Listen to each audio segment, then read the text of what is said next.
I was a billionaire heir, yet a low-income student my family sponsored had the nerve to publicly look down on me. Even her delinquent ex-boyfriend felt entitled to get in my face and scream at me, while she arrived at our home and immediately warned me not to fall for her. She had no idea that I was no longer the pathetic romantic she bled dry and left to burn to death in another life. I simply stood there with a cold smile and cut off her entire allowance, because I had also been reborn with every memory of her betrayal. This time around, I intended to watch her descend into her own personal hell. "I will be staying at your estate for the time being," she announced. "However, I would appreciate it if you kept your son away from me. Tell him not to try and get on my good side, and definitely do not let him develop any romantic delusions about me." Olivia was the scholarship student my mother had just brought home to support, and she had barely stepped into our foyer before spitting out those arrogant demands. Her words immediately stunned my parents and left me standing there in disbelief. In that very moment, the truth hit me like a physical blow.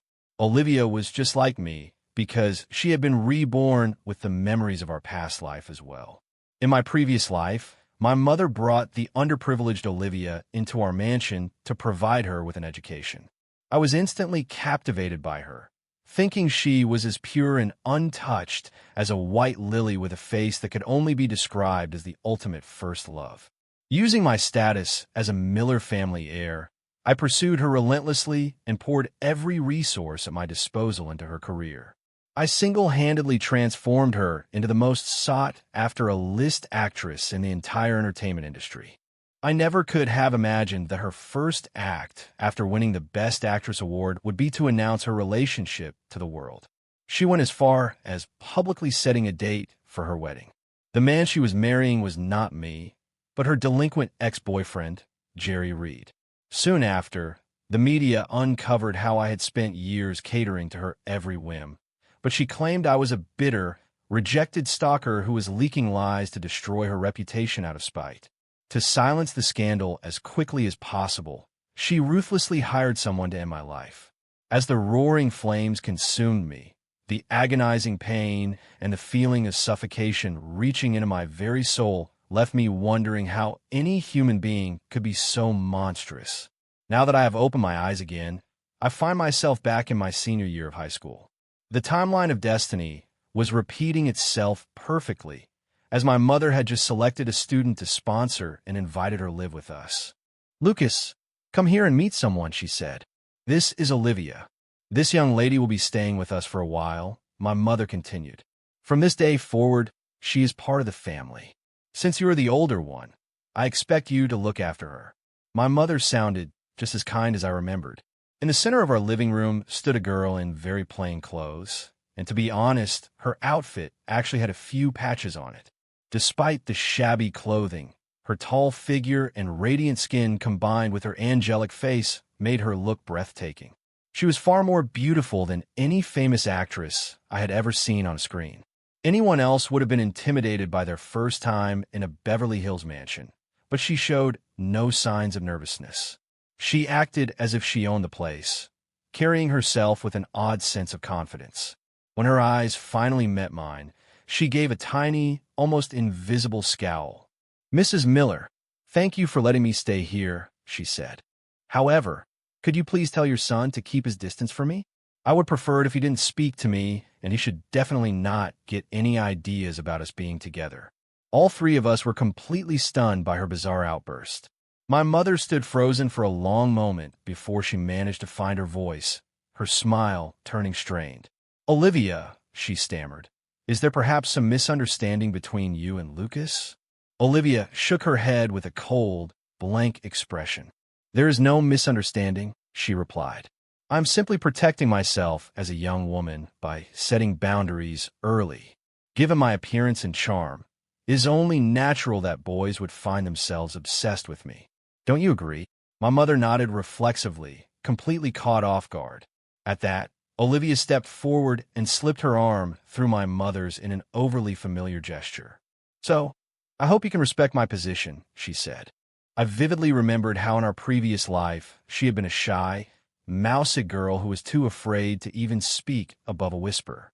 Seeing her act so entitled and bold confirmed my suspicions that she was definitely a fellow traveler from the future. Since we were both playing with a deck we had seen before, I decided right then that I would teach her exactly how cruel the world can be. Everything that followed proved that Olivia's initial attempt at politeness was nothing but a calculated act. In our past life, she had spent every day acting like a lost, wounded puppy to manipulate everyone into feeling sorry for her. I had been completely blinded by her beautiful eyes back then, and I acted like a total fool until I had squandered the entire Miller fortune. My stupidity led our family to a tragic end, where everything we built was destroyed. In the final moments of my previous life, she conspired with Jerry Reed to lure me out to a remote area. They tied me up securely and soaked my clothes in gasoline while laughing at my desperation. Jerry casually lit a cigarette and took a mocking drag before flicking the butt toward me. The flames erupted instantly and swallowed me whole in a matter of seconds. Remembering that moment now makes the phantom pain of burning flesh and the absolute suffocation of the smoke feel like they are returning to haunt me. The agony of that torture washed over me as I stared at her. I walked over to the sofa and sat down with a voice as cold as ice. "Mom, it sounds like our new guest isn't particularly happy with our charity. Perhaps we should find a different student to sponsor so we don't waste this opportunity on someone who doesn't want to be here." In my past life, the Miller Group had a scholarship program for underprivileged kids, and Olivia was one of the recipients. Her mother had passed away when she was young, and her father was a total deadbeat who spent his life drinking and gambling. He eventually became so desperate that he literally bet his only daughter in a high-stakes poker game. Just as a group of dangerous thugs were about to drag Olivia away to settle her father's debts, my mother intervened out of the goodness of her heart. She paid off the collectors, brought Olivia into our home, and covered every cent of her tuition. Unfortunately, I learned the hard way that kindness is rarely rewarded. Some people are born with black hearts, and betrayal is simply part of their nature. "I didn't mean it like that," she stammered. "Please don't misunderstand." Reincarnated Olivia wasn't stupid. She knew that without the Miller family's intervention, she would have been ruined, and without my future investments in her career, she would never have become famous. Without me spending millions of dollars to pave her way and fighting for every role she got, she never would have been an overnight success. By her second year in the industry, she was already an A-list superstar with a Best Actress trophy and nearly every other award on her mantelpiece. Luxury brands used to wait in line just to get her signature on an endorsement deal worth tens of millions. But regardless of her past glory, she was currently nothing more than a homeless teenager who was in a worse position than a street beggar. Without the Miller family's help, she wouldn't even finish high school. Her best-case scenario would be working a dead-end job in a factory or waiting tables at a cheap diner for the rest of her life. Having a face that could stop traffic and a perfect body without a family to protect her wasn't a blessing. In her world, it was more like a death sentence. Thinking she could recreate her past success was a total joke. Olivia had seen enough of the world to realize she needed to play nice for now and keep her head down while she was vulnerable. However, since we both knew how the story ended, I had no intention of helping her this time. In fact, I had much darker plans for her. The next day arrived, marking the first day of our senior year. After a heavy breakfast, our driver was waiting at the front of the house with the car. As I strolled over and reached for the door handle, a tall and slender girl suddenly came sprinting toward the vehicle. She ignored me completely as she yanked open the front passenger door and climbed in. She slammed the door shut with a loud thud, moving with a level of confidence that was frankly insulting. Her bizarre behavior left me speechless. Even the driver sat there in shock, looking back at me with a confused expression as if asking for an explanation. I let out a contemptuous sneer. It was clear that in our previous life, I had made things so easy for her that she had lost all sense of reality and basic respect.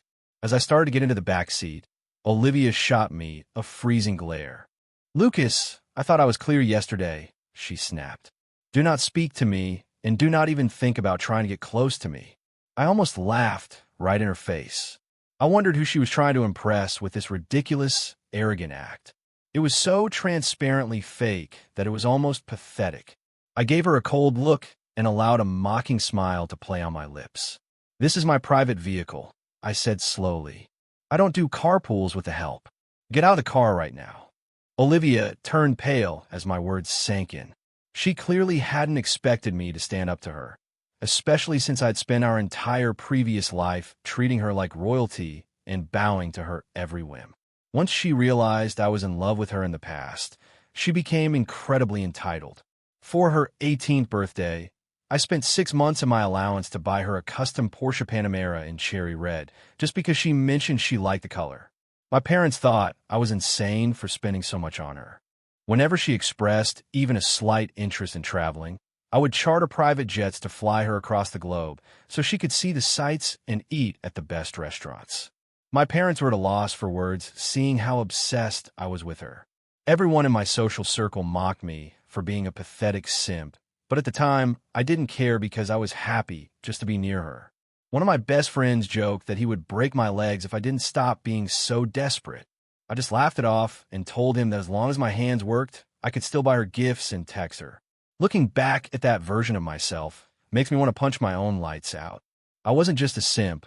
I was a complete and utter moron. "Lucas, I was just trying to get a ride to school." Olivia snapped, her voice dripping with resentment. "Do you really have to be so difficult about this?" She looked furious, her face contorting with anger. Seeing her so genuinely upset actually gave me a deep sense of satisfaction.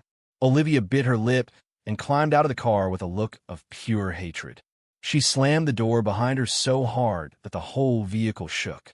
I attended a prestigious private prep school in Los Angeles, and my mother had pulled strings to get Olivia enrolled there too. She was in the second period track while I was in the fourth. On our very first day back, the captain of the basketball team and resident bad boy Jerry Reed was part of a major scandal. He and the new girl Olivia became the talk of the entire campus within hours. Olivia walked right up to him and confessed her feelings in front of everyone. "Jerry, I love you. Will you be my boyfriend?" she asked. Even in a liberal private school, a public confession like that was a massive event that turned them into the center of attention. It appeared that Olivia's first priority in this new life was securing her first love, Jerry Reed. I have to admit that her moving so quickly was a bit of a surprise to me. In our previous life, she had always loved Jerry, but his family was incredibly poor. Back then, they were barely getting by. When she had to choose between love and money back then, she chose her career without hesitation. She used me as a stepping stone to reach the top, while keeping her feelings for him hidden. I was stupid enough to believe she actually loved me because of all the effort I put in. Whenever I secured a major role for her, she would look at me with fake devotion and promise me that we would get married as soon as she was famous. She kept half of her promise because as soon as she reached the pinnacle of her career, she announced her relationship to the world. The only problem was that the man by her side wasn't me. It was Jerry Reed. He was the guy who had been there through the rough times, the one she had secret nights with in cheap motels while I was out building her empire. When the news broke, she came to me in tears and gave me a pathetic speech about how she thought she loved me. She claimed that after all those years, she realized what we had was just a deep friendship and nothing more. She promised to pay me back for everything I had done, but made it clear that marriage was off the table. I had wasted an entire decade of my life devoted to her happiness. I was born with a silver spoon in my mouth and never had a worry in the world, yet I spent years acting like a servant to build her career. I begged for favors, invested millions in scripts just for her, and personally protected her from every dark side of the Hollywood industry. I ruined my reputation and offended half the industry for her sake. I spent my nights at business dinners drinking until my stomach bled, and even after being hospitalized, I would get right back out there to secure her next big role.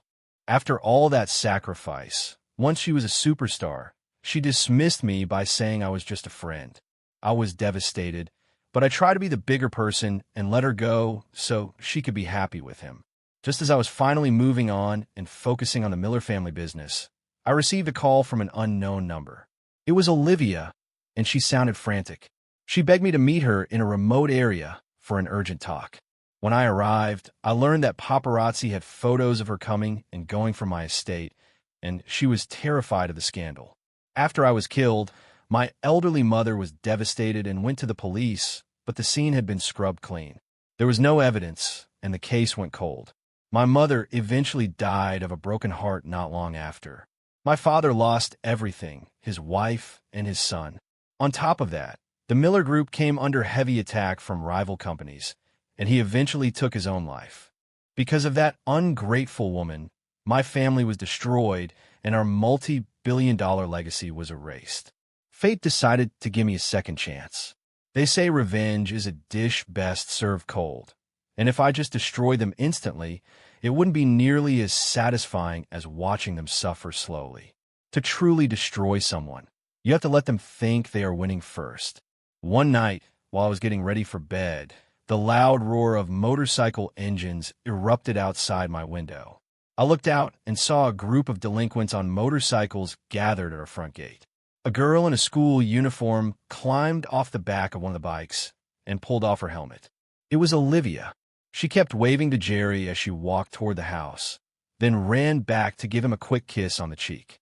His friends started hooting and whistling like idiots while Jerry just stood there with a smug grin on his face. "Holy crap, Olivia, you actually live in this neighborhood?" one of the bikers yelled. "I heard even the smallest places here go for millions of dollars." He kept looking up toward my balcony with an envious stare.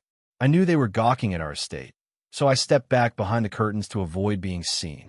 "I'm so jealous," another guy shouted.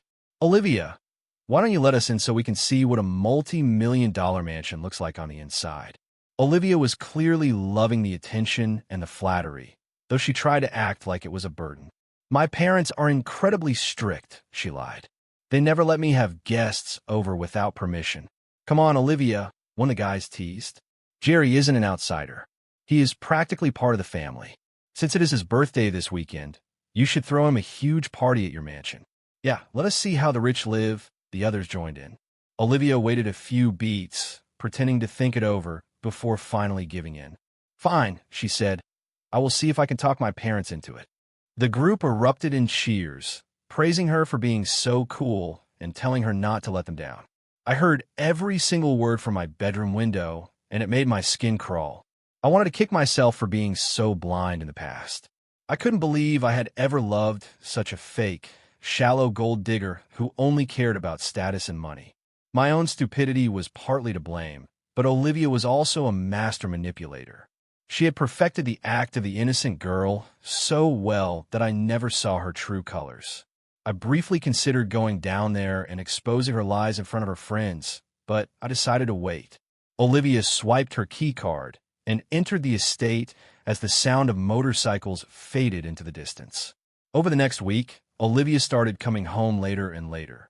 The entire school was talking about her relationship with Jerry because she was making no effort to hide it.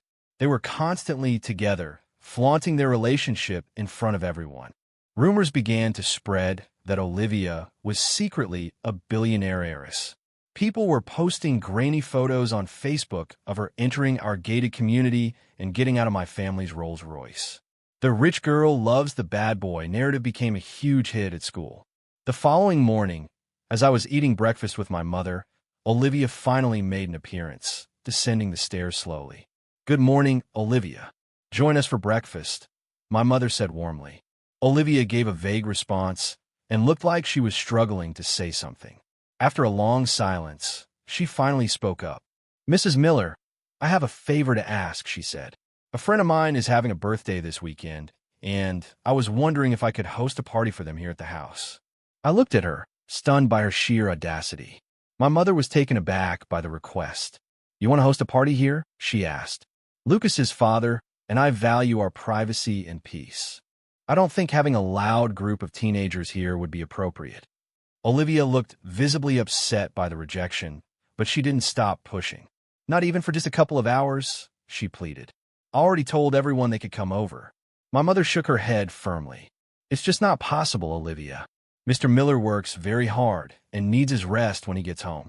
You still have a few days before the weekend, so please just let your friends know that the plans have changed." Olivia didn't say another word. She just finished her milk in one go and walked out of the room without even looking at us. "Aren't you going to eat, Olivia?" my mother asked. "I'm not hungry," she replied curtly. "Wait a moment," my mother said, stopping her before she could leave. When Olivia turned back with a look of annoyance, my mother took a deep breath to speak. "Olivia, you are in your final year of high school, and you really need to focus on your studies," my mother said gently. "Everything else should come second right now. Do you understand?" Olivia scowled and looked between us. "What are you trying to say, Mrs. Miller?" My mother sighed. "I have heard that you are seeing someone at school.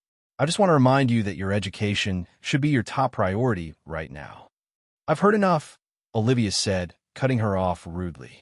"I appreciate the money and the housing, but that doesn't give you the right to tell me how to live my life or who I can date. I might ask for advice if I need it, but I don't need you controlling me," she added. My mother was so shocked by her blatant disrespect that she couldn't even find a response. I let out a dry laugh and looked at my mother. "You always told me to respect other people's choices and not try to save everyone. We should probably just stay out of her business since she clearly doesn't want our help." Olivia turned her venomous gaze on me. "Stop with the attitude, Lucas," she spat. "The only reason you act so superior is because you were born into money. I've seen what it's like to be wealthy, and it's not that impressive," she continued. "I'm never letting Jerry go in this life, so you can stop hoping for a chance with me." I had to bite my tongue to keep from laughing. "If you're so independent and high and mighty, why don't you move out? We will still pay your tuition, don't worry about that. In fact, you can leave today," I suggested. "I will have the staff pack your bags right now." Olivia turned bright red, her mouth hanging open as she struggled for a comeback. "You can't kick me out," she finally stuttered. "Your mother was the one who invited me here," she argued. I realized I had underestimated how shameless she could be. It made sense, though, because why would she want to leave a Beverly Hills mansion with a private chef and maids? Anyone would choose a luxury estate over a cramped dorm room. "That's enough, both of you," my mother interrupted. "You need to get going, or you'll be late for class." My mother was always trying to keep the peace because she was too kind for her own good. I knew I had to escalate things if I wanted to see Olivia truly fail. In our previous life, Olivia gave herself to Jerry as a birthday present on his 18th. Back then, they did it in his filthy, run-down apartment in a bad part of town. Years later, after Olivia was famous, Jerry actually bragged to me about that night. He had the nerve to tell me he would never forget it while wearing a disgusting, self-satisfied smirk. This time around, I decided to help them make that memory even more unforgettable. I booked a stay at an exclusive 5-star resort and suggested to my parents that we take a family trip for the weekend. My father was hesitant at first, but my mother eventually wore him down. She argued that I was being thoughtful and that he desperately needed a break from the Miller Group's stressful business meetings. He finally gave in and agreed to the trip. The next morning, Olivia once again rushed to the car to claim the front seat before I could get near it. I acted like I was just making conversation with our driver. "Lee, the family's going away for the weekend," I said. "Why don't you check with the rest of the staff to see who wants to come along? I could just book a few extra rooms and flights for everyone." "Of course, Lucas. I will get a head count," he replied. I noticed Olivia's eyes light up immediately. She thought she had just been handed the perfect opportunity. When Saturday morning arrived, I pretended to be sick with a stomach flu. I told my parents I was in too much pain to travel and insisted they go on without me. As soon as their car pulled out of the driveway, I called up some of my friends. "Why are we going to a restaurant, Lucas?" Ethan Miller asked. "Your family has the best private chef in the city." "I want a change of scenery," I lied. "But tell you what, after we eat, we can all go back to my place and use the gaming room. I just upgraded all the PCs to the latest specs." The guys were immediately on board because they loved my gaming setup. While we were waiting for the check, I excused myself to the restroom and pulled up the security feed for the mansion on my phone. The cameras showed Olivia and Jerry's trashy friends already inside the house. They were running around like they had never seen a high-end home before, touching everything and going through our personal belongings.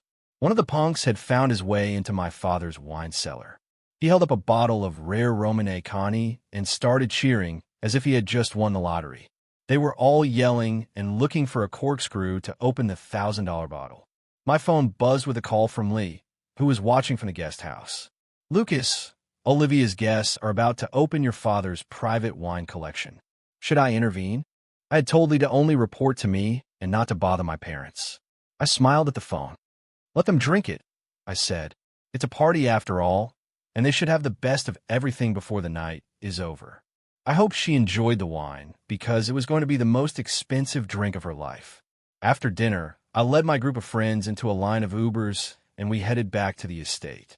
I checked the feed again and saw Olivia and Jerry heading upstairs to the master bedrooms. It didn't take a genius to figure out exactly what they were planning to do up there. I messaged Lee to keep the rest of the punks busy in the backyard with snacks and music, so they wouldn't warn the couple. "Gaming room is upstairs, guys," I announced to my friends as we walked through the front door and headed straight for the second floor. I threw open the bedroom door, and the whole group crowded into the room. We caught Olivia and Jerry in the middle of a very private moment, and they were definitely not dressed for guests. My friends were completely speechless, their jaws dropping as they took in the scene. Olivia screamed at the top of her lungs when she saw the crowd, desperately grabbing for a blanket to hide herself. Ethan Miller looked at me with a confused expression. "Wait, why is Olivia even in your house?" he asked. "And what is Jerry Reed doing here having sex in your bedroom?" I threw my hands up as if I was just as shocked as they were. "I have no idea," I said. "This is insane." One of the guys already had his phone out and was snapping photos as fast as he could. Jerry scrambled to pull his pants on, shouting at us to get the hell out. Ethan Miller wasn't about to be intimidated by a guy caught with his pants down. "You're in no position to tell us anything," Ethan barked back. "This is Lucas's house, not yours. You're the one trespassing here." I couldn't help but chuckle at how desperate he sounded. "Oh, so you do know what trespassing is?" I asked mockingly. "That makes things much simpler." I looked past him at Olivia, who was trying to hide under the covers. "I'm impressed by your nerve, Olivia," I said. "I didn't think even you would be trashy enough to bring a guy like this into my home. If you were that desperate, you should have just rented a cheap motel room," I continued. "Now take your boyfriend and get out of my house before I call the police." Jerry's face went pale as the realization hit him. He turned to Olivia with a look of pure confusion. "Olivia, what is he talking about? You told me this was your house." Olivia glared at me with pure hatred. "You set this up, didn't you?" she screamed. "You're trying to embarrass me, so I'll crawl back to you." Well, it's never going to happen. Her delusions were almost impressive. "You really are insane, aren't you?" I asked. "If you actually think I want to be with you after this, you need professional help. Stop acting like a crazy person and just leave." Jerry looked humiliated and started walking toward the door. Olivia grabbed his arm, begging him to stay. "Jerry, wait. Lucas did this on purpose to break us up. Don't let him win." "I'm out of here," Jerry shouted, shoving her away. He ran down the stairs without looking back, leaving Olivia sprawled on the floor. Despite the crowd of people watching her like a sideshow, she still tried to act like she was the victim. "You can stop with the pathetic games, Lucas," she said, trying to regain some dignity. "You'll never break us apart with your lies. I would rather date a stray dog than spend a single second with someone like you." Ethan Miller scoffed at her. "Seriously? What kind of guy would want a girl who brings her boyfriend to someone else's house to screw? You're pathetic. You really think you're something special, don't you?" Ethan continued. "You're just a scholarship student the Millers took in out of pity.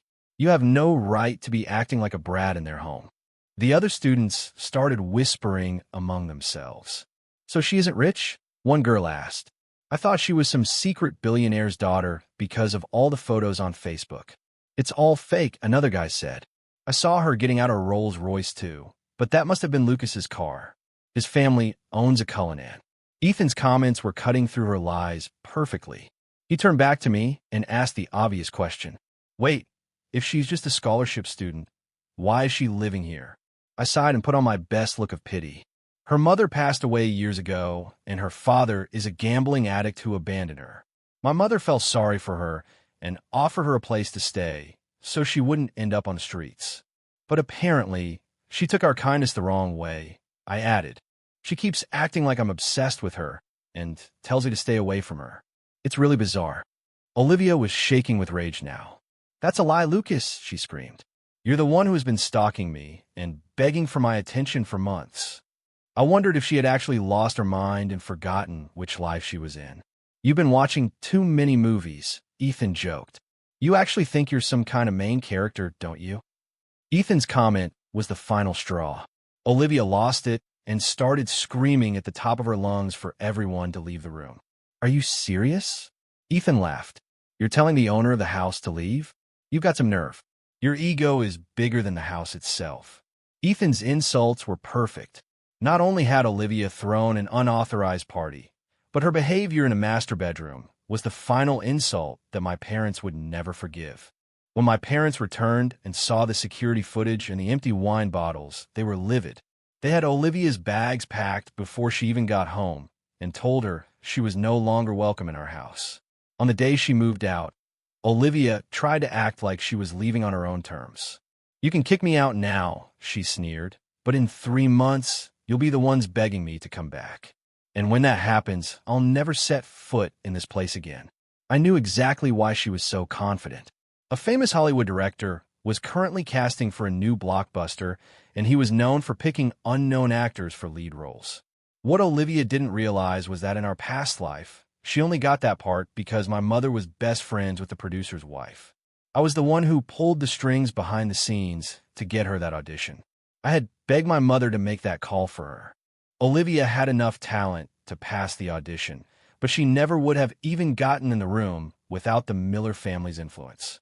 I wasn't going to let her have that chance again.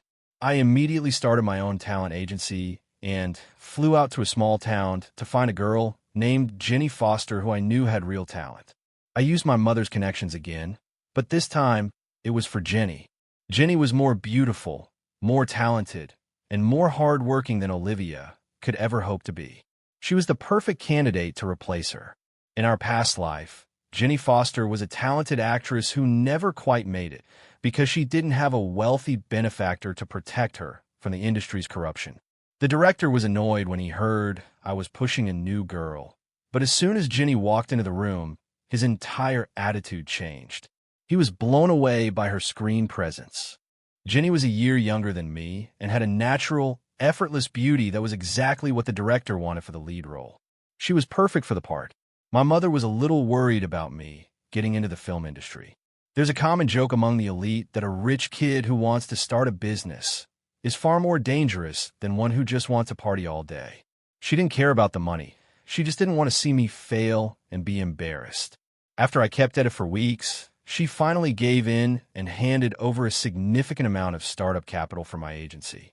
I helped Jenny escape her difficult family situation and moved her to a private school in Los Angeles, where she could finish her senior year while training for the film. On the day I took Jenny to the set for the first time, I saw a large crowd gathered at the studio entrance. As I got closer, I realized the person causing the scene was none other than Olivia. She was screaming at the security guards and claiming the casting process was rigged. She was furious that she hadn't even been granted an audition for the role she was so sure would be hers. When Olivia saw me pull up with Jenny, she froze.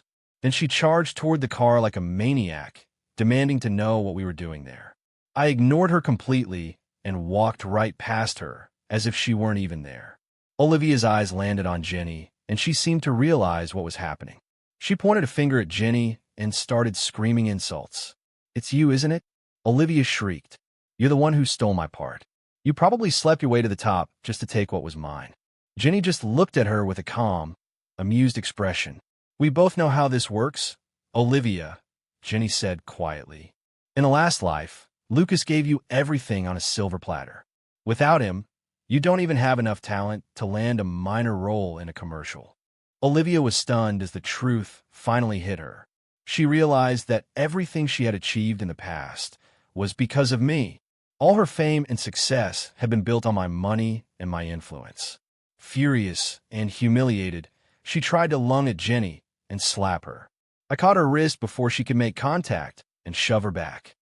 "Lucas, you can still fix this," Olivia said, her voice full of fake confidence. "If you fire her right now and put me in the movie, I'll finally agree to be your girlfriend. This is your very last chance. You really are delusional, I said. Stop making a fool of yourself. Let's go, Jenny. I took Jenny's arm, and we walked into the studio while security held Olivia back. In a way, I almost envy her, Jenny whispered as we walked onto the set. I knew exactly what she meant. She was talking about how much I had done for Olivia in the past. I know you remember everything too, Jenny. I told her. If you want to go back to your old agency and do things your own way, I won't stop you. Jenny just shook her head and gave me a small smile. There is no need for that, she replied. I think we're going to make a great team. After the incident at the studio, Olivia started to spiral out of control, her desperation growing by the day. She started hanging around my classroom every day, even though her classes were on a completely different floor. She was clearly trying to find any way to get back into my good graces. If she had just focused on her studies and acted like a normal person, her beauty alone would have ensured her a comfortable life with a successful husband.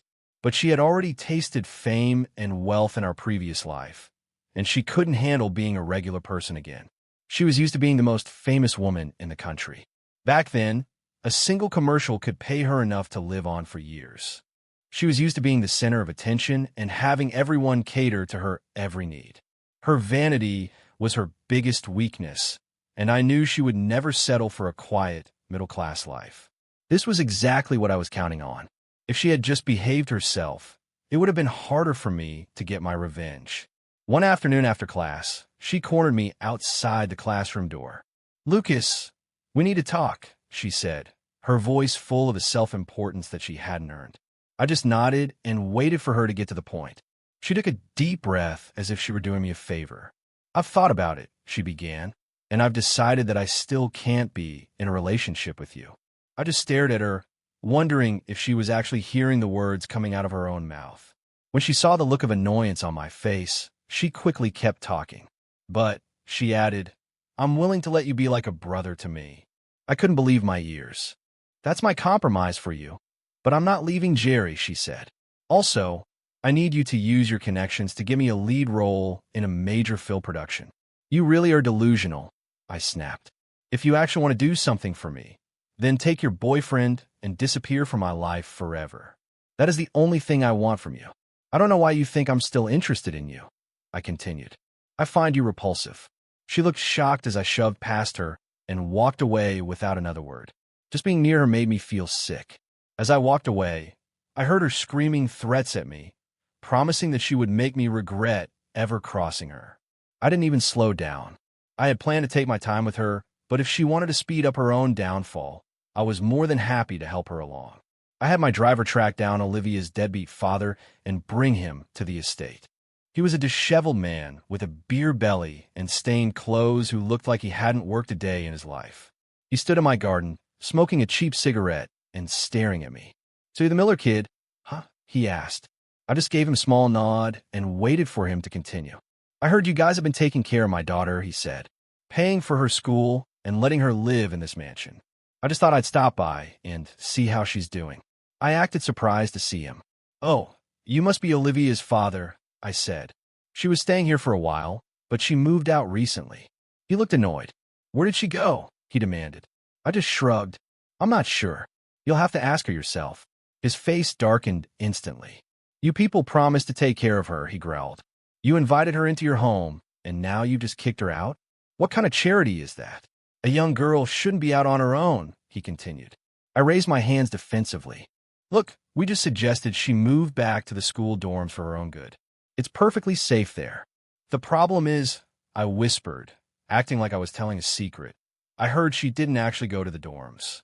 Apparently, she moved in with her boyfriend in a pretty rough part of town." "Boyfriend? What boyfriend?" he screamed. He looked ready to kill someone. "Take me to her right now." I sighed and agreed to help him. My driver took us to a crumbling apartment complex where Olivia and Jerry were hiding out. As we entered the building, I casually picked up a heavy, rusted metal pipe from a pile of construction debris. "What do you need that for?" her father asked. "The floors in these old buildings are uneven," I lied. "I'm just using it for balance." We climbed to the top floor and found a makeshift campsite with a small tent.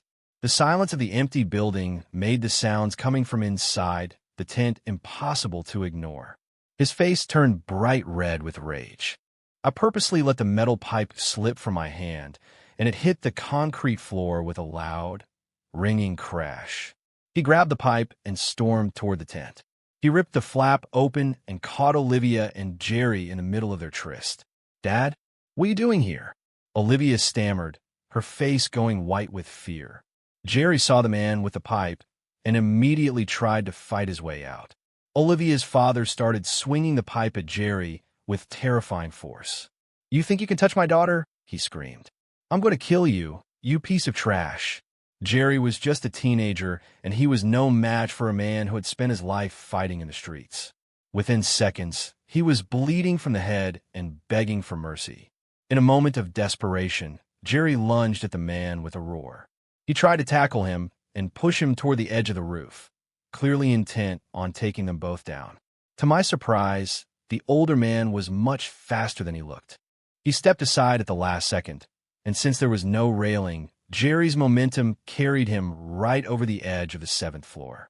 Olivia stood there in shock, her mouth open in a silent scream. A sickening thud echoed from the ground below, and her father stood frozen, staring at the empty space where Jerry had just been. He dropped the pipe and ran for the stairs without a second thought. When the paramedics finally arrived, they were shocked to find that Jerry was still alive, though barely. The doctors eventually stabilized him, but the damage was permanent. He was diagnosed as a quadriplegic and would never move his limbs again for the rest of his life. I made sure to leave the scene before the police arrived to avoid any questions. A few weeks later, I decided to pay Jerry a little visit at the hospital to see how he was doing. Seeing him like that made me realize that my death in a previous life was almost a mercy compared to his fate. I genuinely hoped he lived a long life, so he could experience every second of his new reality. I was even willing to help pay for his care if it meant keeping him alive in that state.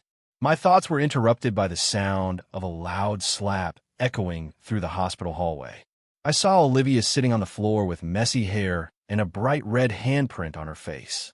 "It wasn't my fault, Mrs. Reed," she cried. "My father was the one who did it. You should call the police on him." Jerry's mother didn't say a word. She just slapped her again, even harder. "If you hadn't seduced my son, none of this would have happened," the woman screamed. "Your father wouldn't have come after him, and my son wouldn't be paralyzed in a hospital bed. This is all your fault. You are going to marry him and spend the rest of your life taking care of him," she demanded. Olivia was trembling, her face completely pale. "I can't," she sobbed. "I have my own life. I'm going to be a star. I can't spend my life as a nurse." "You're nothing but trash," the mother spat. "You'll never be a star. You're going to stay here and pay for what you did. You belong to Jerry now, and you're never leaving him." Olivia managed to get to her feet, leaning against the wall for support. "You can't force me to marry anyone," she said, trying to sound brave. "That's illegal, and I'll call the police if you keep threatening me." The woman slapped her again in response. "Fine," Jerry's mother hissed, getting right in her face. "If you don't want to marry him, then you owe us for his medical bills. I want $500,000, or I'll make sure you regret it." I remembered seeing them on a talk show in my past life after they went public. Back then, they acted like best friends, and Jerry's mother couldn't stop talking about how much she loved Olivia. It was hilarious to see how quickly things had changed between them. Olivia couldn't even afford a bus ticket, let alone $500,000. Her father was broke, and she had absolutely nothing to her name. Her father was probably halfway across the country by now, because he was the type of person who always ran away when things got difficult. Even the police wouldn't be able to track him down. I eventually decided to end the drama and called the police.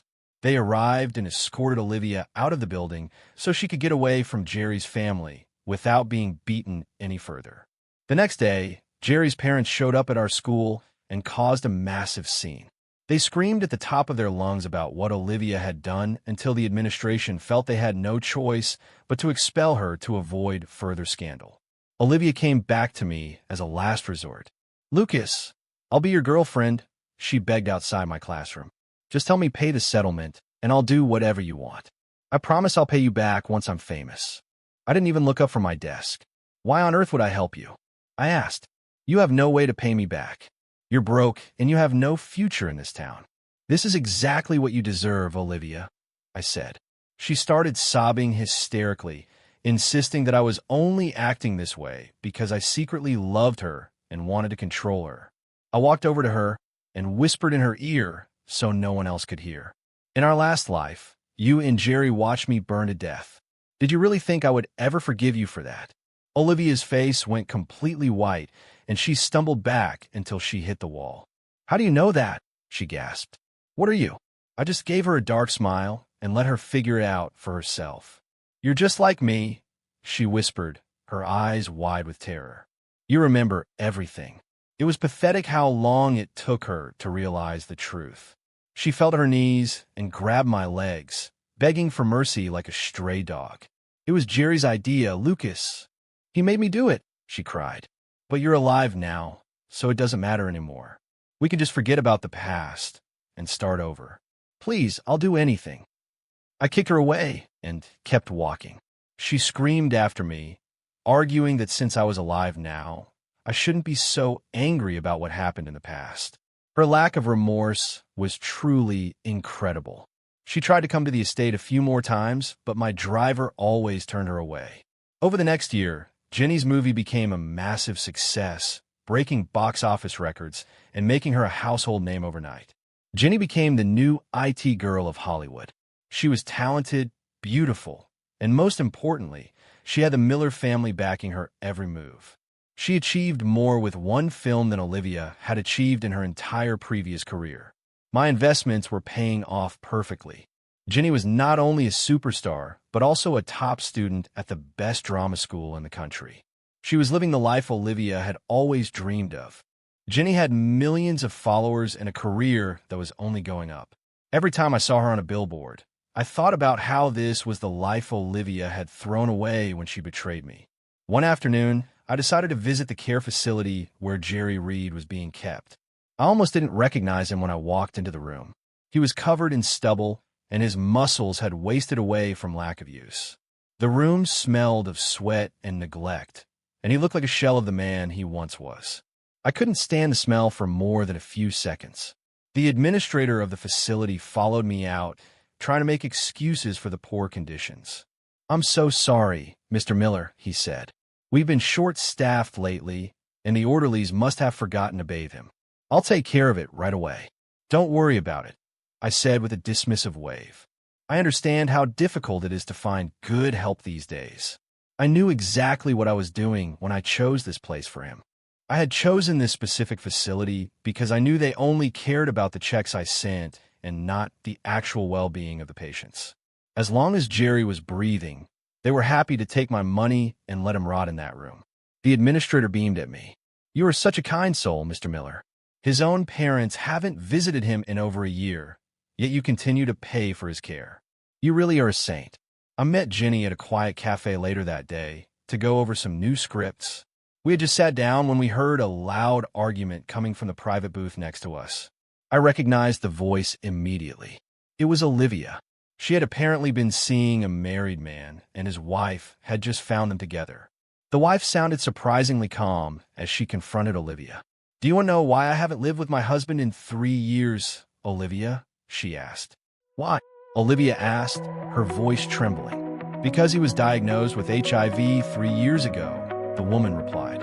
Olivia went completely silent as the news sank in. Olivia started screaming as she realized what this meant for her. The wife explained that she was just waiting for her husband to pass away so she could inherit his money, and Olivia was just another victim of his reckless behavior. Olivia had been hoping for a payday, but she was going to end up with nothing but a life-threatening illness. The wife told her she wouldn't see a dime of the inheritance. The woman suggested that Olivia go to a clinic immediately and walked out. Olivia came stumbling out of the booth, looking like she had seen a ghost. Jenny and I tried to stay out of sight, but Olivia caught a glimpse of us as she was leaving. Seeing us, there seemed to push her over the edge. "Are you following me?" she shrieked, pointing at us with a trembling hand. "Are you enjoying this? Is this all part of your plan?" Jenny looked at her with genuine pity. "You should really go to Dr. Olivia," she said. Olivia threw her purse at us in a fit of rage, but we managed to step out of the way. "This is all your fault," she screamed. You took my life. You took everything that was supposed to be mine, and you're living my dream. People in the cafe started staring at the commotion, and they quickly realized it was genuine. A crowd of fans immediately swarmed our table, asking for autographs and taking pictures, completely ignoring Olivia. Olivia was pushed aside by the crowd as if she didn't even exist. She stood on the edge of the group, her face contorted with a mixture of rage and pure, unadulterated jealousy. "She's nothing," Olivia screamed to the crowd. "She's just a common actress. I was more famous than she'll ever be. I was a star. Get out of my way," she yelled as people bumped her. "Jenny, you're gonna pay for this. You're just a nobody from a small town." The fans just looked at her with disgust, wondering who the crazy one was. "I want a Best Actress award." She shrieked, her voice cracked. "You people are all idiots for following her. I'm the real star here." Someone in the crowd eventually got tired of her screaming and gave her a shove. She lost her footing and fell flat on her face in the middle of the cafe. A few people started kicking her as she tried to get up, and soon the whole crowd was venting their frustration on her. She was treated like a piece of trash as she crawled toward the exit.